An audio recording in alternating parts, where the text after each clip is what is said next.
Hello friends, foes, and other watchers on the internet. My name is Matt and you're watching Hogwash Gaming, and today we are going to be looking at some gaming gifts that you can give the gamer you love. And they will all fit within a stocking.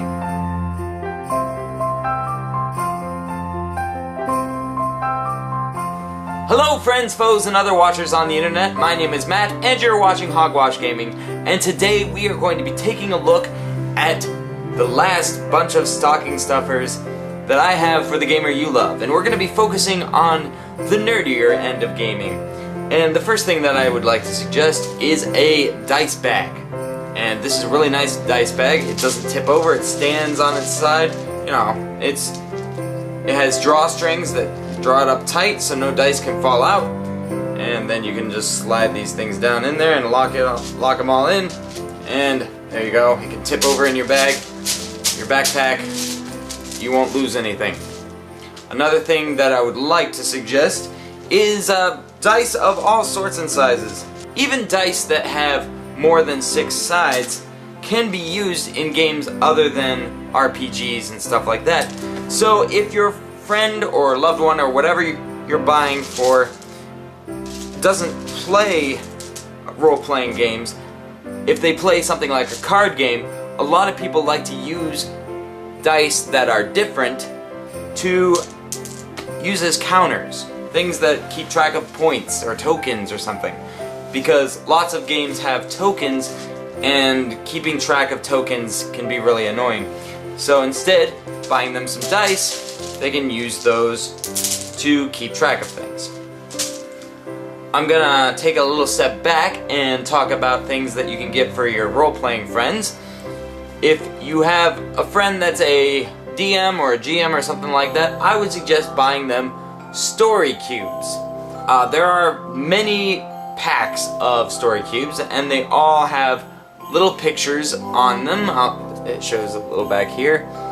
Let's see if I can focus that. Yeah. Anyway, so by rolling these, you can be given inspiration for all sorts of adventures. I find these really useful, and they're good mental exercise.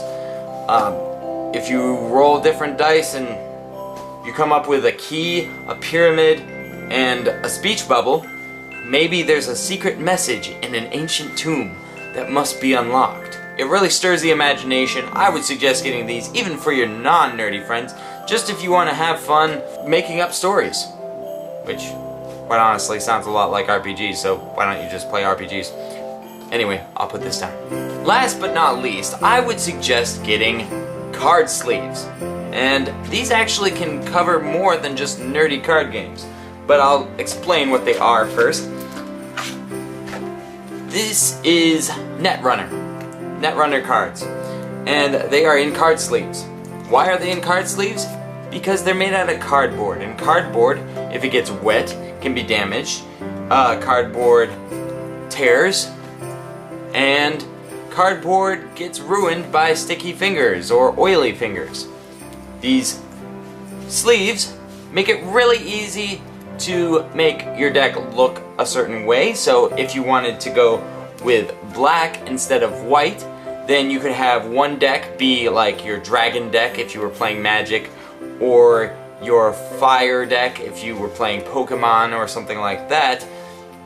You can differentiate what your cards look like, and there are some different styles out there. Yeah, so that's one really good reason to buy these sleeves. They protect your cards and they differentiate your cards. These things can be used for things other than complex games. For instance, you may remember me explaining the game Pit. Pit has cards that you don't want to have in your hand. And as you can see, this is the bear card, and nobody wants it. And you can see it's weathered, right? And on the back, it's got all sorts of markings and stuff like that. So when it's in your hand and you're trying to trade it off, people are going to be like, no, that's a bear. That's really easy to fix with a card sleeve. You can see how this one has its corners ripped off, it's been marked, but if you slide it into a card sleeve, it looks more or less like any other card. So you can repair cards for other games with card sleeves. You might just want to buy this for Ticket to Ride or Straight 8 or Skippo. Just make sure you're getting the right size. That's a very important thing to do. You don't have to do quite as much research with these as you do with the video games. I'm sorry about that video, that was so long-winded, but it was just very important. But you will notice that my white card sleeves are a hair bigger than my black card sleeves, and that's because I didn't do my research. Because these black card sleeves are actually made for a game called Yu-Gi-Oh!, which I've never played before.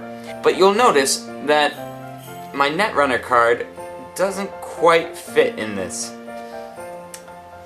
And I don't want to cut this up, so I'm definitely not going to slide it into the black card sleeve. But if you take a look at this white card sleeve, it goes in. Yeah, it goes in really easy. If the card sleeves that you're buying say that they are specifically for Yu-Gi-Oh!, then just be aware that they can only take smaller cards inside them. A pack of 100 of these things, $5. So, take a look. Those are my suggestions for this year's Christmas season. So thanks for watching, and until next time, this is Hogwash, over and out.